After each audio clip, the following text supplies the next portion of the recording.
तो संध्या का समय था, भजन पूजा पाठ का समय था, तो उनकी गृहिणी ने उन्हें आकर के जगा दिया। तो इतने कुपित हो गए और उनके क्रोध के द्वारा और वह देवी भस्म हो गई, जल करके राख हो गई। सुनिए, यह समाचार उनके ससुर को पता चला। उन्होंने कहा कि ये तुमने क्या कर दिया है। श्री दुर्वासा जी को बड़ा प्रायश्चित हुआ और उन्होंने कहा ये भस्म तो हो गई है, लेकिन मैं इसको ये वरदान दिए देता हूँ, यह सत्यनारायण भगवान की परम भक्ता बनेगी और ये कदली बन करके प्रकट हो जाएगी।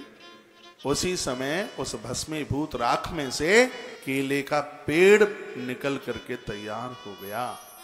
गुरुवार का दिन था और उसमें से केला, कदली उसमें से निकली। ये उस केले की बात कर रहा हूं, कृष्ण जिसका छिलका खा गया। दुर्वासा जी के वरदान के द्वारा उस राख में से कदली केला प्रकट हुआ है और गुरुवार के दिन सत्यनारायण भगवान का केले का भोग लगा जाए। दुर्वासा जी ने कहा यह फल ऐसा होगा जो हर ऋतु में मिलेगा, इसलिए इसका नाम होगा ऋतु फल और देवताओं की पूजा में तुझे चढ़ाया जाएगा। ये अंगूर, चीकू, सेब, ये चलो ये सब चढ़ा दो। भगवान को जो फल चढ़ाने में बात आती है वो यही है, ऋतु फल, जिसको केले के नाम से जानते हैं। दुर्वासा जी का वरदान है इसको।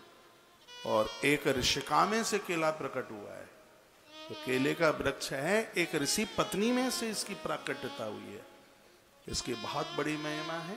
गुरुवार के दिन इसकी पूजा की जाए, सत्यनारायण भगवान को पूजन किया जाए, गौ माता को रोटी के ऊपर गुड़ और चने की दाल रखकर उसको खिलाई जाए, केले का दर्शन किया जाए, तो बेटे का विवाह बहुत समय पर हो जाता है। घर में अच्छी बहू आती है, बिना लड़ाकू बहू आती है। संतों ने हमें तो क्या दिया, कितना कुछ। आज गुरुवार है, भगवान की कृपा से परमात्मा के चरणों में प्रार्थना करूंगा आप सबके घर में अच्छी अच्छी बहुएं चल करके आए।